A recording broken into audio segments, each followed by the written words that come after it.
L Shaddai communications. Isho മിശിഹായ്ക്ക് സ്തുതിയായിരിക്കട്ടെ.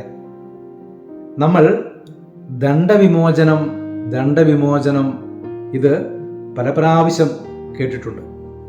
ഈ ജൂബിലി വർഷത്തിൽ വീണ്ടും ഇത് പല പ്രാവശ്യം നമ്മൾ കേൾക്കുന്നു.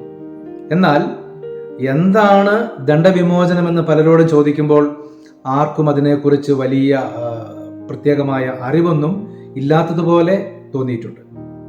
പ്രത്യേകിച്ച് കുഞ്ഞുങ്ങളോടൊക്കെ ചോദിക്കുമ്പോൾ അവർ ഇതിനെക്കുറിച്ച് ഒന്നും അറിയാത്തതുപോലെയാണ്. കത്തോലിക്ക സഭയുടെ മതബോധന ഗ്രന്ഥം പഠിപ്പിക്കുന്നു, വിശുദ്ധ കുമ്പസാരത്തിലൂടെ മോചനം ലഭിച്ച പാപങ്ങളുടെ കാലിക ശിക്ഷയിൽ നിന്ന് ദൈവത്തിരുമ്പാകെയുള്ള ഇളവ് ചെയ്യലാണ് ദണ്ഡവിമോചനം എന്ന് പറയുന്നത്.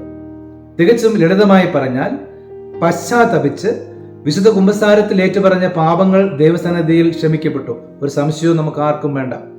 എങ്കിലും അവയ്ക്ക് പരിഹാരം ചെയ്തുകൊണ്ട് നമ്മുടെ ശുദ്ധീകരണം പൂർത്തിയാക്കേണ്ടതായിട്ടുണ്ട്. നമ്മൾ ജീവിതത്തിൽ സ്വാഭാവികമായി വന്നു ചേരുന്ന ക്ലേശങ്ങൾ ഏറ്റെടുത്തുകൊണ്ടും ബോധപൂർവം പരിത്യാഗ പ്രവൃത്തികൾ ചെയ്തുകൊണ്ടും ഭൂമിയിലായിരിക്കെ തന്നെ നമ്മുടെ വിശുദ്ധീകരണം നമുക്ക് പൂർത്തിയാക്കുവാനായിട്ട് സാധിക്കുമെന്നുള്ളതാണ്. അങ്ങനെ പൂർത്തിയാക്കാത്ത പക്ഷം മരണശേഷം കാലിക ശിക്ഷ പൂർത്തിയാക്കി പൂർണ്ണമായ ശുദ്ധീകരണം പ്രാപിച്ച് മാത്രമേ സ്വർഗപ്രാപ്തി നേടുവാനായിട്ട് ആവുകയുള്ളൂ. അതിനു വേണ്ടിയുള്ളതാണ് ശുദ്ധീകരണ സ്ഥലം. കേട്ടിട്ടുണ്ടോ ആ സ്ഥലത്തെക്കുറിച്ച്? എന്നാൽ ദണ്ഡവിമോചനങ്ങളിലൂടെ പാപത്തിന്റെ ഈ കാലിക ശിക്ഷയിൽ നിന്ന് ഇളവ് നേടാം എന്നുള്ളതാണ്.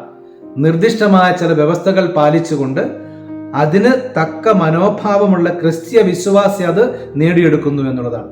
വീണ്ടെടുപ്പിന്റെ ശുശ്രൂഷ എന്ന നിലയിൽ ക്രിസ്തുവിന്റെയും വിശുദ്ധരുടെയും പരിഹാര കർമ്മങ്ങളുടെ നിക്ഷേപത്തെ അധികാരത്തോടെ ശ്രദ്ധിച്ചു കേൾക്കണം, വിതരണം ചെയ്യുകയും വിനിയോഗിക്കുകയും ചെയ്യുന്ന സഭയുടെ പ്രവൃത്തിയിലൂടെയാണ് വിശ്വാസി ദണ്ഡവിമോചനം പ്രാപിക്കുന്നത്. ദണ്ഡവിമോചനത്തിനുള്ള പൊതുവായ വ്യവസ്ഥകൾ ഇതാണ്: എല്ലാത്തരം പാപങ്ങളും വെറുത്തുപേക്ഷിച്ച് വരപ്രസാദ അവസ്ഥയിലായിരിക്കുക, നല്ല ഒരു കുമ്പസാരം നടത്തുക, ദിവികാരണ സ്വീകരണം നടത്തുക, പരിശുദ്ധ പിതാവിന്റെ നിയോഗാർത്ഥം ഒരു സ്വർഗസ്ഥനായ പിതാവേ, ഒരു നന്മ നിറഞ്ഞ മറിയമേ, ഒരു ത്രിത്വസ്തുതി എന്ന പ്രാർത്ഥന ചൊല്ലുക. ഇനി ആർക്കൊക്കെ ഈ ദണ്ഡവിമോചനം നേടാം? വിശ്വാസികളായ എല്ലാവർക്കും തനിക്ക് വേണ്ടി തന്നെയോ മരണമടഞ്ഞ വിശ്വാസികൾക്കായോ ദണ്ഡവിമോചനം കാഴ്ചവെക്കാം. ഈ ജൂബിലി വർഷത്തിൽ ദണ്ഡവിമോചനം നേടുവാനായി തിരുസഭ ഒത്തിരിയേറെ പ്രത്യേക അവസരങ്ങൾ നമുക്ക് ഒരുക്കുന്നുണ്ട്.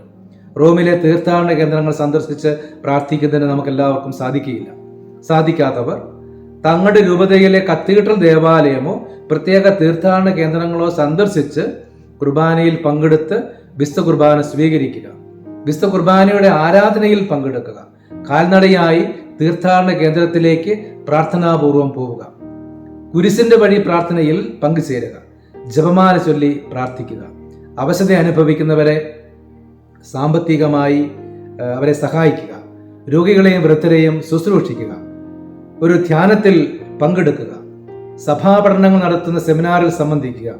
ദണ്ഡവിമോചനത്തിന് വേണ്ട പൊതുവായ വ്യവസ്ഥകൾ പാലിച്ചുകൊണ്ട് ഇവയിൽ ഏതെങ്കിലും ഒന്ന് നിർവഹിച്ചാൽ ഒരു ദിവസം പൂർണ്ണ ദണ്ഡവിമോചനം പ്രാപിക്കാം. നല്ല ദൈവം കൂടെ ഉണ്ടാകട്ടെ. ദൈവം നമ്മെ എല്ലാവരെയും സമർത്ഥമായി അനുഗ്രഹിക്കട്ടെ.